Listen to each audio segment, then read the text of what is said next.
Bonjour à toutes et à tous les amis, comment allez-vous? Je vous remercie de me tenir au courant, de me laisser un commentaire. Je viens vous saluer aujourd'hui, je suis Gilles Mansillon, artiste et spiritualiste. Je viens de discuter de quelques idées, dont le fait que c'est une semaine très intense actuellement. On se prépare pour ce grand portail du solstice.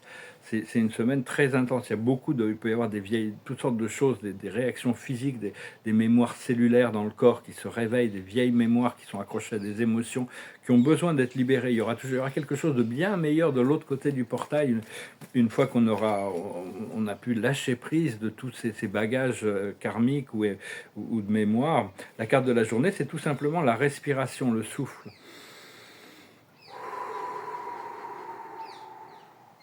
Pensez à prendre quelques respirations conscientes de temps en temps. Parce que bon, la respiration, on le fait inconsciemment, hein, de toute manière, ça nous garde en vie, mais donc faut boire beaucoup d'eau aussi, hein, si c'est possible. Boire beaucoup d'eau, c'est la meilleure manière quand même, c'est la seule manière qui nous permet d'évacuer ces vieilles énergies émotionnelles et utiliser un cristal, hein. Choisissez le cristal que vous voulez, peu importe la couleur, peu importe la forme, peu importe. Essayez de trouver un cristal qu'on pouvait garder avec vous, tenir, manipuler. Pas juste, ouais, j'ai un cristal, je le mets dans un tiroir, ça y est, j'ai un cristal, ça va m'aider. Non, on a besoin vraiment de... Bon, celui-là, je l'aime bien, c'est un rose quartz, c'est très doux comme énergie. Et puis c'est assez rond, c'est assez agréable au toucher. Les cristaux qui ont une double pointe aussi sont très puissants. Sinon, il y a toutes sortes de cristaux, hein, ça peut vraiment... c'est vraiment, c'est une semaine très intense et avoir ce grand portail du solstice. À chaque fois qu'on traverse un portail, il y a de plus en plus d'énergie qui est libérée, qui est accessible, parce que notre énergie aussi est plus consonante avec ces énergies supérieures de l'univers. Donc c'est bien d'être léger et d'être libéré de tous ces anciens cycles, ces anciens mémoires, de ces anciens... Et, euh, et voilà, parce que tout ce qu'on arrive à lâcher prise actuellement, on sera remplacé par quelque chose de meilleur de l'autre côté du portail. Donc je voulais rebondir un petit peu sur ce que je disais hier, sur le fait que on ne peut pas toujours parler de spiritualité. Cela dit, bon, personnellement, j'aime l'art, la philosophie, et bon, ou les affaires. Quand je fais des affaires avec des gens, je parle de mes affaires avec les gens seulement avec qui je fais des affaires. C'est-à-dire que si on n'a pas, je peux pas, à un moment donné dans les relations, si on peut pas parler d'art ou de philosophie, c'est sûr que on finit par s'ennuyer. Personnellement, je finis par m'ennuyer, hein. C'est difficile d'avoir des connexions profondes avec des gens qui s'intéressent pas à la culture. Mais enfin bon, l'humour c'est important aussi, hein. C'est vraiment parce que et puis la spiritualité, c'est difficile pour moi d'établir des relations longue durée avec des gens qui ne s'intéressent pas à la voix du cœur ou la spiritualité. Et donc tout se passe à travers la présence, hein. Donc c'est vraiment, on doit continuer à cultiver ce sens de la présence, et c'est à travers la présence que les choses sont transformées.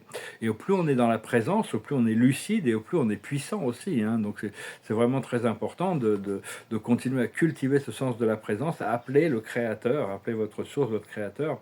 Parce on existe à différents niveaux. Je parlais des cellules. Les cellules sont dans la première dimension, c'est la dimension 1. Les organes sont dans la deuxième dimension. Le corps physique est dans la troisième dimension. Le corps émotionnel est dans la quatrième dimension. Et maintenant, notre conscience est dans la cinquième ou au-delà. Mais tous ces corps doivent s'aligner, hein, doivent vraiment s'aligner.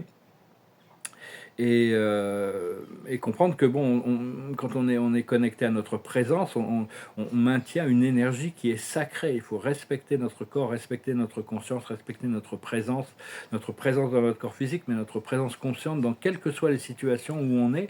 Il y a toujours ce caractère du sacré qui doit quand même être respecté. C'est comme parce qu'ici, bon, je parle de développement personnel. C'est le développement personnel. À un moment donné, on s'aperçoit que bon, on a besoin de cultiver ce développement personnel. Mais à un moment donné, le développement personnel, on peut faire du développement personnel complètement sans la spiritualité. Mais à un moment donné, on doit intégrer des formes de spiritualité pour se développer plus, la voie du cœur, se connecter à notre être profond. C'est comme on peut développer la spiritualité, voyager dans un univers impersonnel sans reconnaître, accepter la présence d'un créateur, d'une source intelligente. Mais à un moment donné, dans la spiritualité, on doit accepter la présence du créateur pour évoluer plus, hein. Donc, donc parce que bon, je parlais de dominer la réalité, mais on domine pas en imposant par la force quoi que ce soit. On domine dans le silence, en connectant avec notre présence intérieure, qui est connectée à la présence des autres aussi. Hein. Quand on salue, comme il y a toute cette idée de salut. Namaskar, namasté, namaste, on salue pas la personne, on salue notre divinité intérieure qui reconnaît la divinité intérieure de la personne.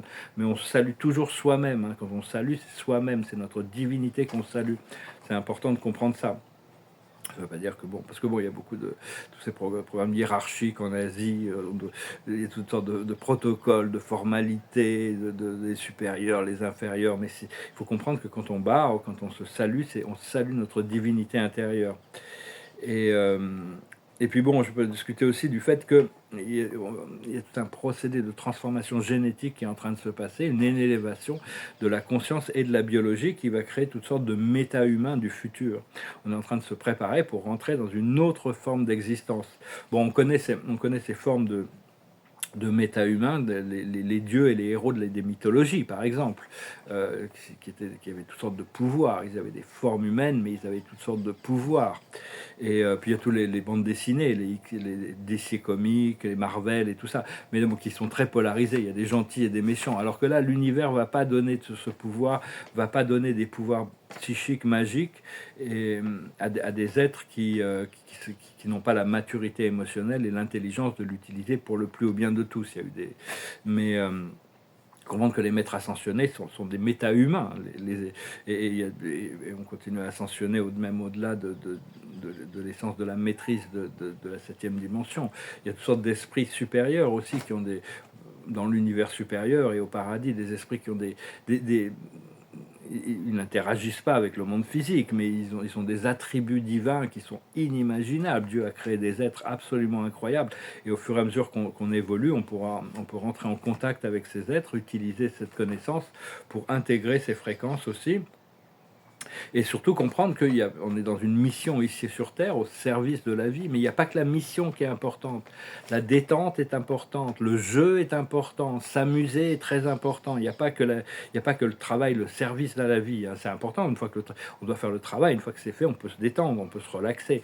Mais c'est très important, il faut comprendre que toutes ces choses sont aussi importantes. L'habilité de s'amuser ou de se détendre est aussi importante que le fait de travailler, de faire ce qu'on a à faire au niveau de nos responsabilités d'âme. Donc voilà, j'ai pas de chanson qui me passait par la tête, donc je vais pas chanter aujourd'hui.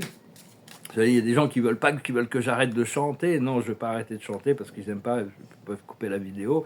Il y a des gens qui n'aiment pas ma peinture. Je vais pas m'arrêter de peindre parce qu'il y a des gens qui n'aiment pas ma peinture. Hein. Je respecte tout le monde.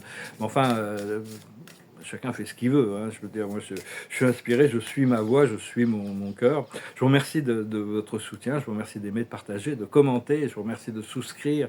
Je vous remercie pour vos dons. Si vous voulez discuter de peinture ou avoir une consultation privée, vous pouvez m'envoyer un email.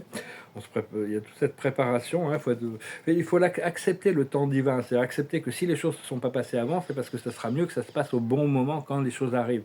Mais on est déjà informé, si on est connecté à notre intuition, de choses qui arrivent, et donc on rentre dans cette vibration. Hein, on est déjà prêt.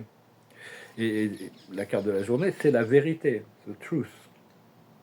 Ici, qui est symbolisé par un arbre. Un arbre, il est connecté, il est ancré dans la terre et il continue son expansion dans la lumière, vers le ciel. La plus haute sagesse, c'est le pardon. On doit continuer à se pardonner soi-même nos erreurs, parce qu'on fait tous des erreurs, et on doit pardonner aux autres. Hein. On doit avoir de la miséricorde vis-à-vis des autres quand même. Ce que l'on doit comprendre, c'est la pureté. On doit se débarrasser de beaucoup de bagages. Au plus on est pur, au plus on est léger, au plus on va avancer vite, et au plus on peut se rapprocher de la source, aussi bien intérieure qu'au centre des univers. Parce que la source, on connecte, on vénère Dieu parce qu'il est, on vénère Dieu parce qu'il est à l'intérieur de nous et parce qu'il est partout ailleurs. Mais Dieu, il est éternellement présent au centre du paradis, au centre de l'infini. C'est sa présence qui maintient toutes les réalités en place. Et cette présence, on l'a aussi au centre de nous-mêmes, puisqu'il est au centre de tous les êtres et de toutes les choses. C'est assez merveilleux, mais c'est très profond. Il y a plein de choses. Ce qu'il faut faire, c'est la patience. Ah, je m'en doutais, cette carte, elle allait arriver. Et l'aboutissant, on va voir quel est l'aboutissant, c'est guérir le chaos, parce qu'il y a il y a toutes sortes de vérités qui vont ressortir là, il y a des tests pour l'humanité sur des vérités qui vont ressortir, et il va falloir rester calme à travers tout ce chaos. Voilà les amis, je vous souhaite une excellente journée, je vous remercie pour tout, je vous salue, je vous dis à bientôt. Namaste.